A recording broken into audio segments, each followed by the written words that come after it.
Alright, magandang gabi po sa inyong lahat mga kababayan, Batang Maynila to it's. Pag-usapan natin, etong si Joel Villanueva, mga kababayan. Kasi pag open ko ng Facebook ko, nako, si Joel Villanueva nakita ko, sunod-sunod, pa na Joel Villanueva eh. Ito kasing si Joel Villanueva, ay nagsalita po dun sa kanilang worldwide 47th anniversary na ginanap po dyan sa Luneta Grandstand. At sabi ni Joel Villanueva na wala siyang kinalaman sa korupsyon, flood control projects. Ito mga kababayan yung kanyang speech. Sabi niya, di wow. Kasi sabi, sangkot ka daw, Senator Villanueva. Kaya sabi niya, di wow. Sabi ni Joel Villanueva. At dito rin sa report ng Abante Online o News Online, sabi ni Joel Villanueva, hindi kayang bilhin ng salapi ang ating prinsipyo. Kaya raw tingnan ni Senator Joel Villanueva ang bawat Jesus is Lord member, Jesus is Lord Church member, mata sa mata. Dahil wala siyang kinalaman sa flood control scandal.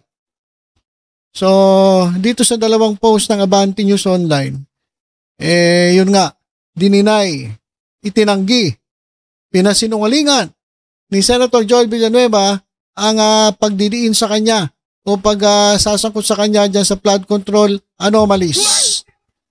Eto mga kababayan, pakinggan muna natin si Joel Villanueva dito mismo sa kanilang anibersaryo nung nakaraang October 18, 2025 kahapon po. Eto, pakinggan po natin si Senator Joel Villanueva. Tanong ko po, mga kapwa ko JIL people, meron po bang nasaktan sa mga ginawa natin? Meron po bang nasagasaan ng mga sindikato sa mga pinaggagawa natin? No one can duel with the truth. And John chapter 8 verse 32, ang sabi doon, the truth shall set us all free. Hindi po ba ito set up, mga magulang at kapatid? Sa mga kinaaway at nilabanan natin sa mga nakaraang panahon, lalo na sa sindikato ng flood control, meron kayang nagagalit at pilit ginugulo ang storya, ang totoong pangyayari para siguruhin na iset up si Joel Villanueva. Meron po bang umaaray na sindikato na gustong guluhin at sabihin na wag ilapit sa atin ang issue na ito, dalhin natin kay Joel Villanueva, iset up natin siya? Imaginein mo, ikaw ang unang bumanat, ikaw ang unang nag-expose ng kalokohan, tapos ngayon ikaw ang tinuturo na ikaw na daw ang mastermind? Absurd. Sa Bulacan, tubong lalawigan na ating mahal na mahal. Mula pa noong 2023, iniisa-isa natin yung mga flood control projects na puro palpak.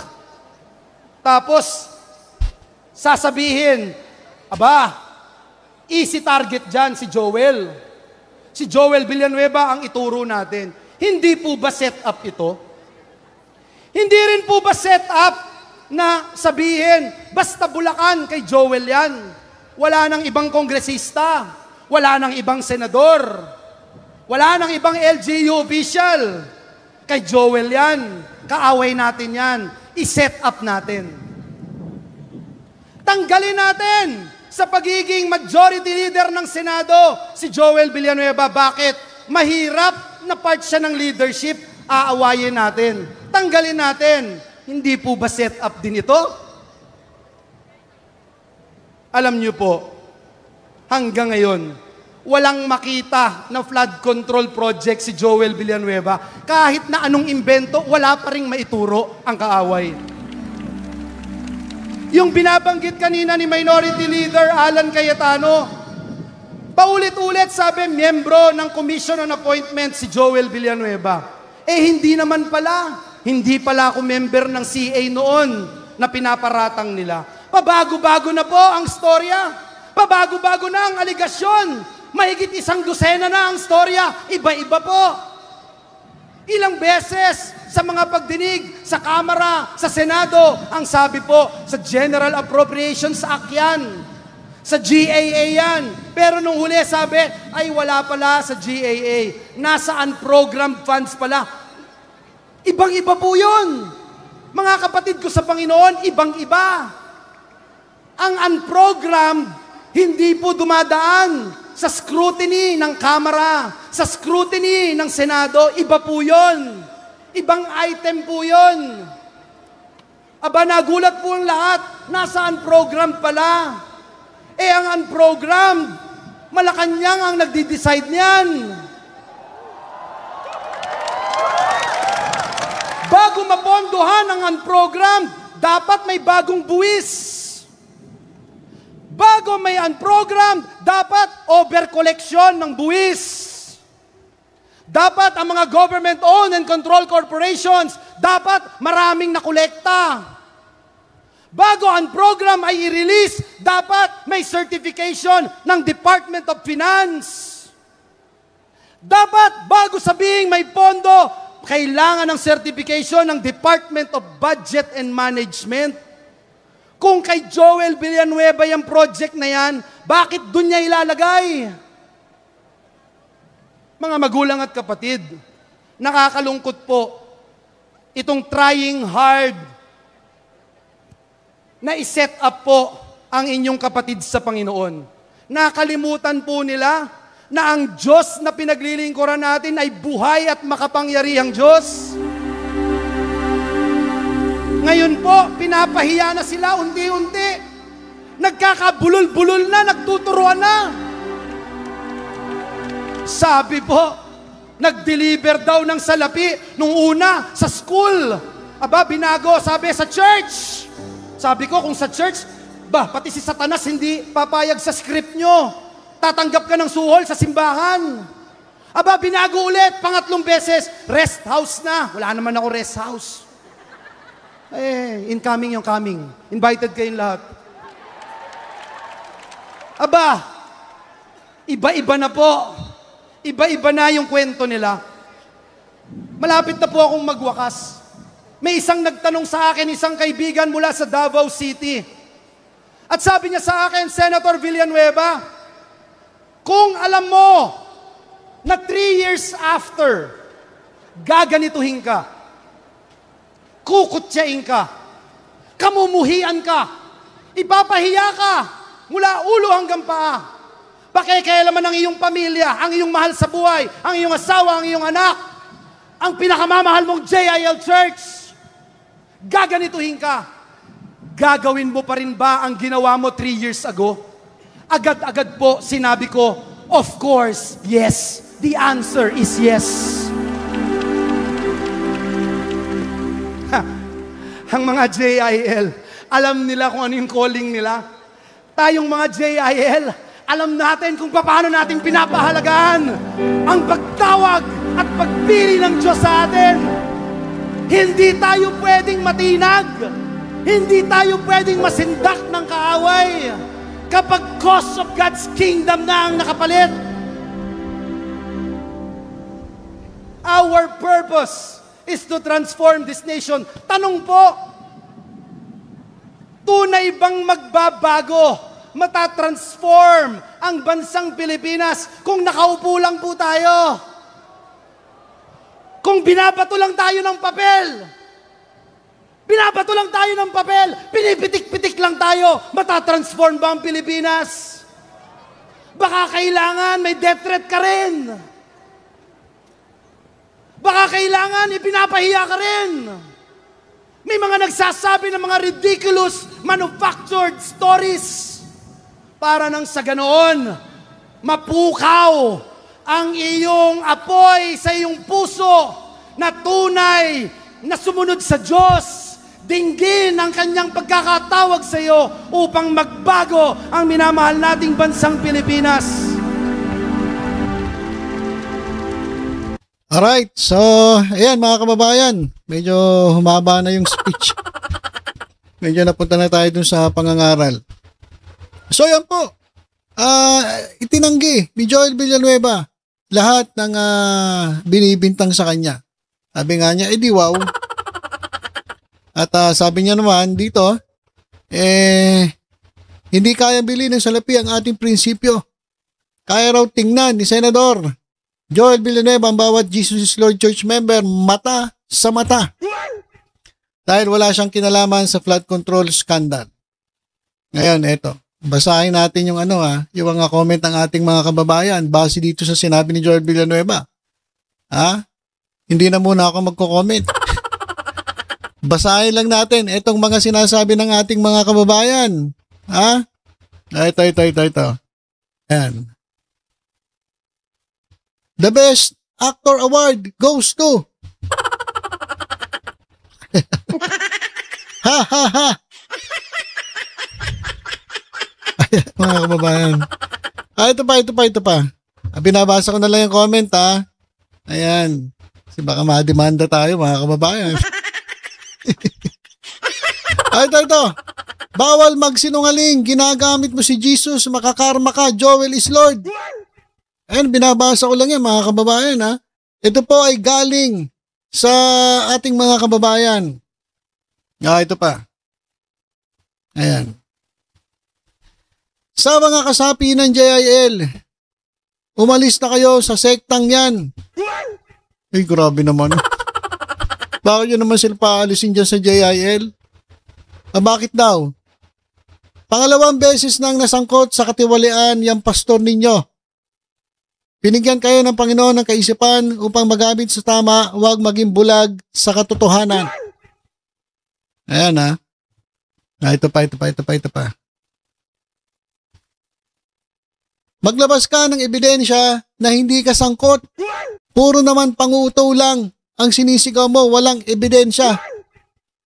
Ayan mga kababayan ito pa, natawa itong ating kababayan.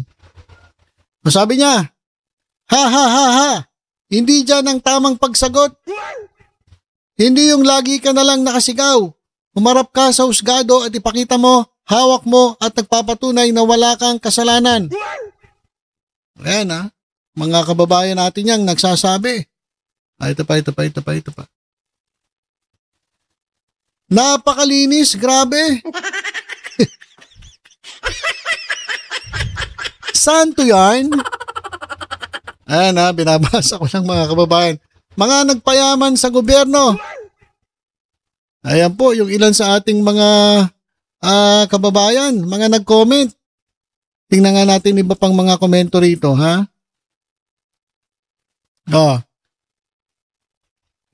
Teka. Ito, all comments.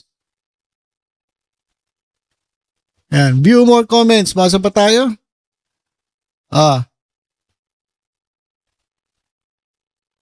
Matakot ka sa Diyos sa mga pinagsasabi mo. So parang lumalabas sa mga comments mga kababayan, hindi sila naniniwala dito sa sinasabi ni Joel Villanueva.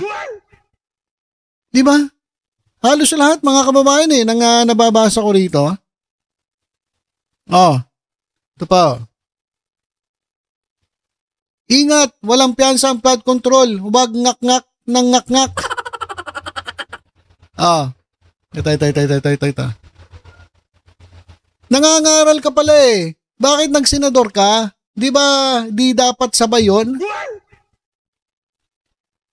Ewan ko mga kababayan Kasi alam nyo, sa totoo lang marami akong naririnig din. Kapag ikaw ay membro ng isang religious group, dapat hindi kayo, kumbaga ng partisan kayo. Kumbaga, hindi kayo sumasama sa politika. Kasi once sumama ka sa politika, madudungisan ka. Kasi alam mo naman sa Pilipinas, napakadumi ng politika.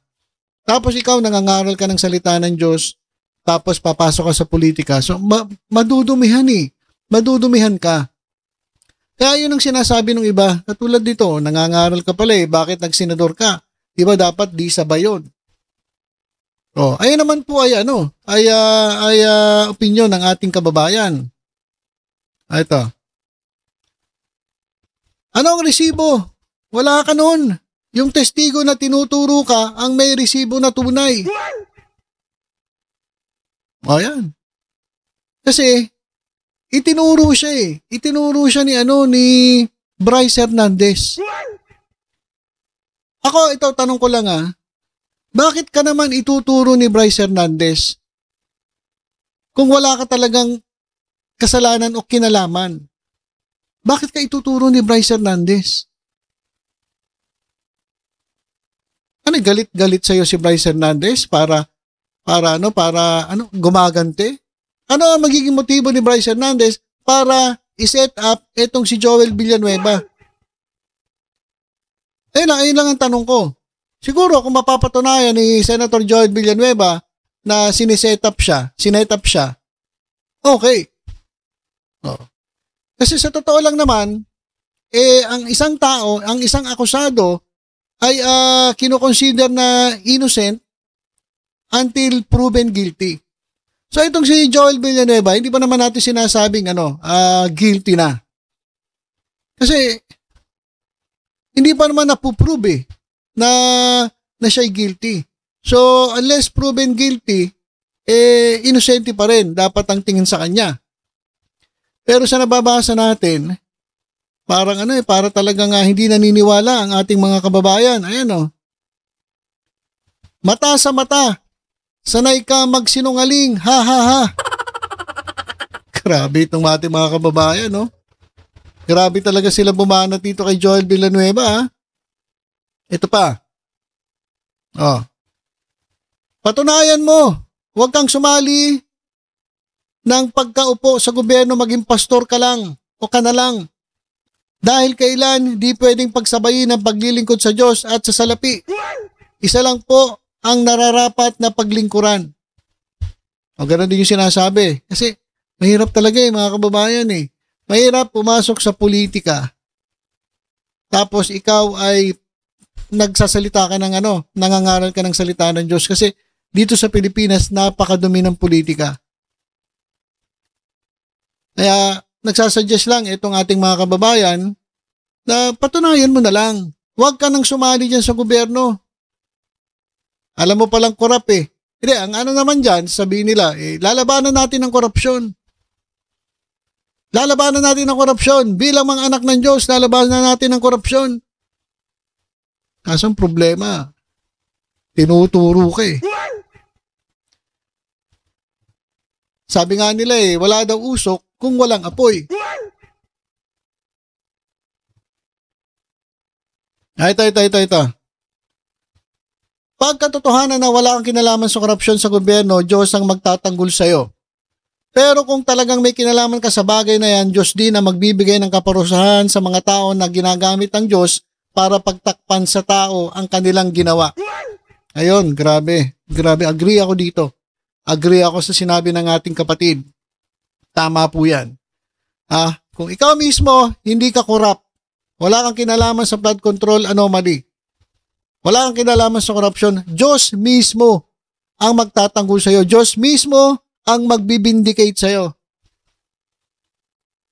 Pero, kapag ikaw ay totoong may kasalanan, ikaw ay sangkot sa katiwalian, ikaw ay korap, Diyos din ang magbibigay ng kaparusahan sa iyo. So tama itong ating kapatid.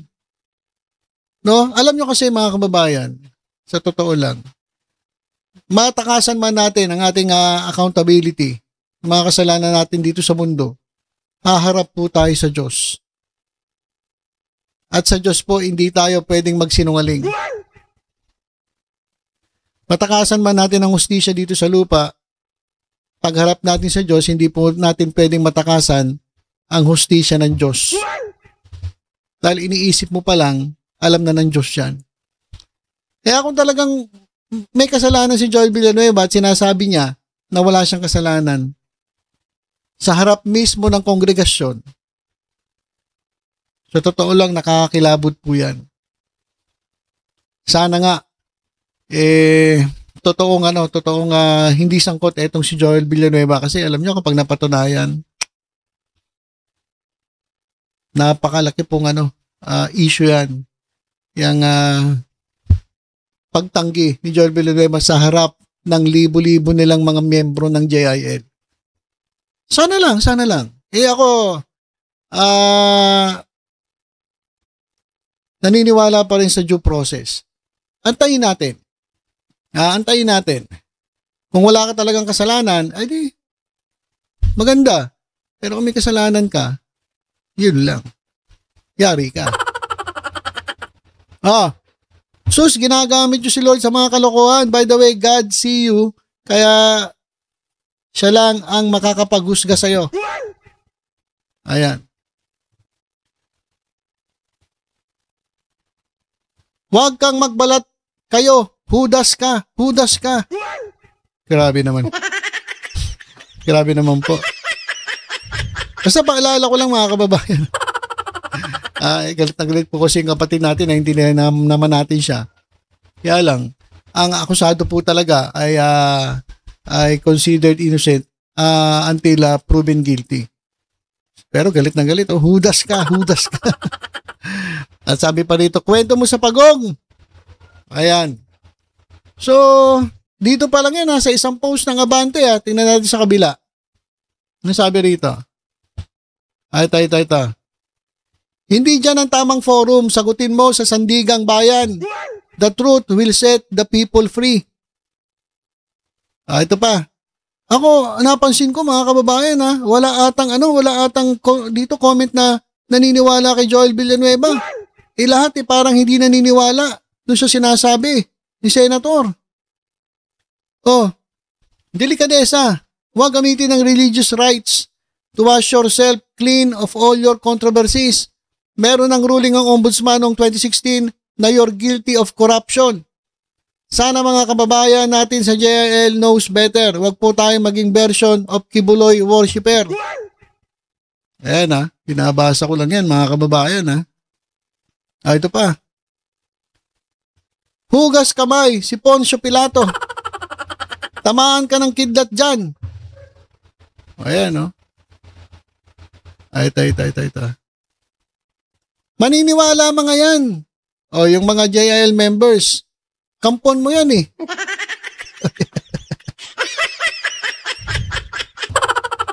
Tama nga naman. Siyempre maniniwala yan. Mga membro ng church nila yun Sa korte ka na magpaliwanag, Joel is Lord.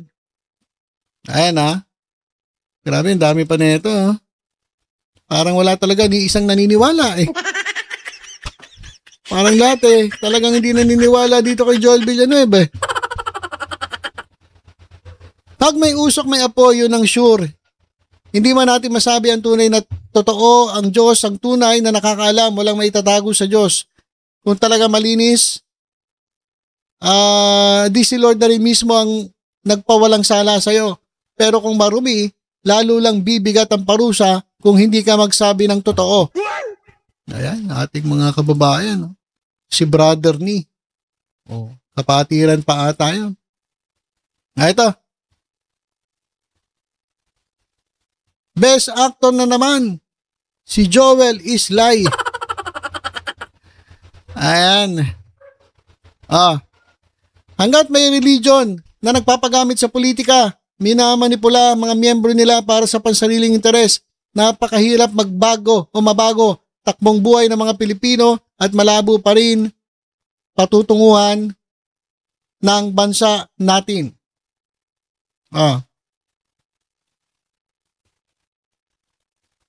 Ito.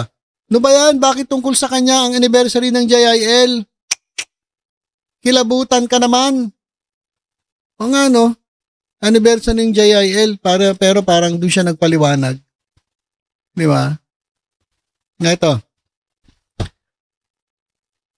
Sa korte dapat magpaliwanag at sa pag-imbestiga ng Senado at sa korte o sa Sandigang Bayan pag kinasuhan ka. At harapin mo, Senator Villanueva, kung totoo na not guilty ka. Huwag kang magpaliwanag sa simbahan sa harap ng sister brother mo sa Jesus is Lord. Ang simbahan ay nagtuturo ng banal na kasulatan at hindi dapat pinapasukan ng bulaang mga ngaral na ang itinuturo korupsyon sa gobyerno kahit makamtan mo ang buong sanlibutan at ikaw pa ang pinakamayaman ay palamuti po yan at dalin mo pag kinuha ka ni Lucifer. Grabe. Grabe naman, Lucifer talaga. Grabe naman po, sir. Na Lucifer talaga. Oh, walk the talk. Talak ng talak eh. Pambihira tong ginagamit niya JL para sa sarili niyang kapakanan. Ito pa, huwag kami Joel. Sobrang madrama. Alam ni Lord yan. Ito pa. Sa husgado ka na magpaliwanag. Malapit ka na, banal na aso.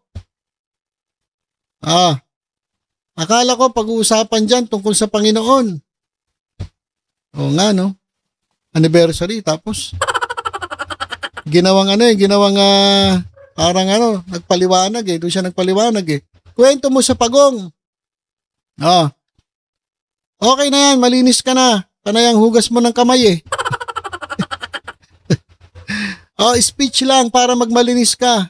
Grabe mga kababayan Lahat po ng nababasa nating comment ay hindi po naniniwala dito kay Joel Villanueva.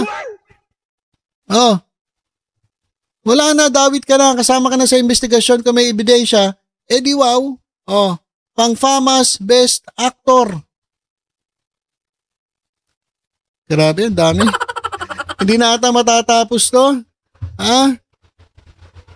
Ito. Hindi ko nababasahin. Ang haba na ng video ko. Okay, so yan mga kababayan. Yan po ang mga comment ng ating mga kababayan. Ang masasabi ko lang, talagang Diyos lang ang nakakaalam ng totoo. Kasi minsan dito sa mundo, natatakasan natin ang hustisya. Minsan kapag mayaman ka, may impluwensya ka, kahit may kasalanan ka, hindi ka napaparusahan. Pero kapag mahirap ka, wala kang impluwensya, wala kang koneksyon sa gobyerno, madali kang makulong, madali kang maparusahan. Ganyan po dito sa sanlibutan.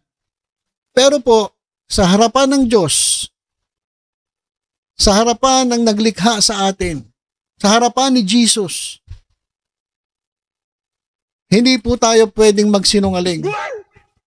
Hindi po tayo pwedeng mag-deny-deny. Hindi po tayo makakaligtas sa totoong hustisya, sa hustisya ng Diyos. Ayun po ang pagkakaiba. Kaya bahala na po ang Diyos dito kay Joel Villanueva kung talaga nagsasabi siya ng totoo o hindi. Basta siguro ngayon sa atin hindi pa naman siya nahahatulan. So considered innocent itong si Joel Villanueva until siya po ay na-prove na guilty dun sa flood control anomaly na kanyang kinasasangkutan. Kaya, yun lamang mga kababayan, abangan natin kung ano magiging kahinat na ng investigasyon kay Joel Villanueva. Sabi niya wala daw siyang kinalaman. Sige, antayin natin ang hatol ng hatol ng ombudsman. Kasi mapupunta sa ombudsman yan eh. 'Di ba? ICI nag-iimbestiga, Senate Blue Ribbon Committee parang babalik ata mag-iimbestiga, at ang good news, babalik ata si Senator Lacson bilang chairman ng Blue Ribbon Committee. Abangan natin ang maging kahinat na ng investigasyon at yung kahinat na ng o resulta ng investigasyon ng ICI. At kasi sa ngayon, naka-freeze po ang assets nila. At meron po silang lookout bulletin order. Malalaman natin kung sila may kasalanan talaga, makakasuhan sila sa ombudsman.